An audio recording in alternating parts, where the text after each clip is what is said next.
This isn't about noble houses. This is about the living and the dead. Then I intend to stay amongst the living. Let the Stark boy and his new queen defend the North. We stay here where we've always been. I made a promise. Our child will rule Westeros. Our child will never be born if the dead come south. In Season 7 of Game of Thrones, the residents of Westeros are facing an existential threat from an army of the dead that is steadily marching south for total war, which would likely end with the extinction of mankind. But some characters are content to ignore that threat and focus on internal politics instead. Sound familiar? Many viewers and bloggers are seeing the blockbuster HBO show as making a statement, using the White Walkers as an analogy for climate change. I think they may be onto something. So, how will we face the zombie horde? Catastrophic climate change. My guest knows a lot about both Nikolaj Coster-Waldau, Game of Thrones star, activist, and Goodwill ambassador for the UN Development Program. Thank you so much for being here, even though we, on this end, wish you were in D.C. Well, it's great to be here. So, first of all, let's, if you could explain for those who don't know, what is the UN Development Program? Well, it's basically the biggest help organization in the world, and of course it's ours. It's every countries in the world. They have offices all over, and they do help everywhere. They do help here in the U.S. Of course, they do help where help is needed.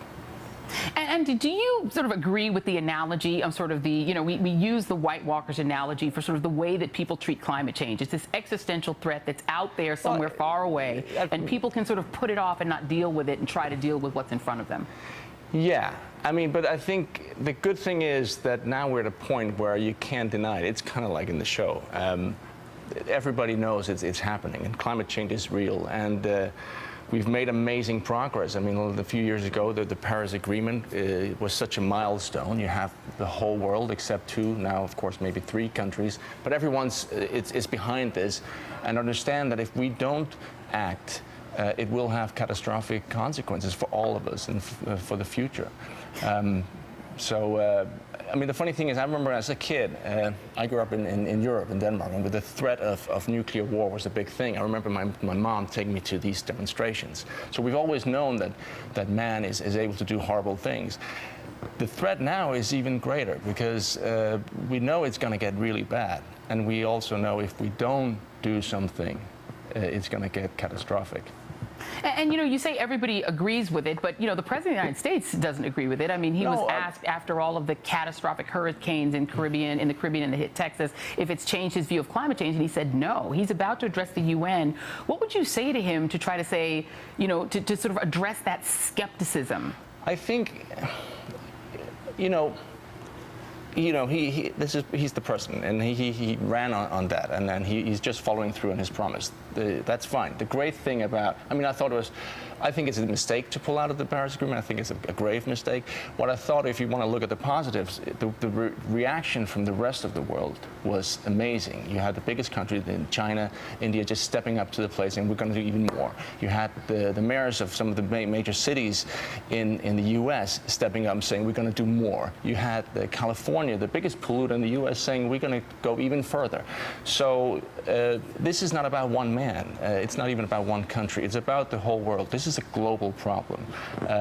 And yes, obviously, I would hope that the president will listen to the overwhelming scientific proof that this is. It's not even a question if it's happening. It's about how bad it's going to get. Yeah, and our countries, do you think that the world, even though most people do agree that climate change is real, are people doing enough to prepare for its effects? We saw the Caribbean get devastated, and there's different levels of preparation. Are people preparing for sort of the worst of the worst that could happen if the results of climate change as they kick in?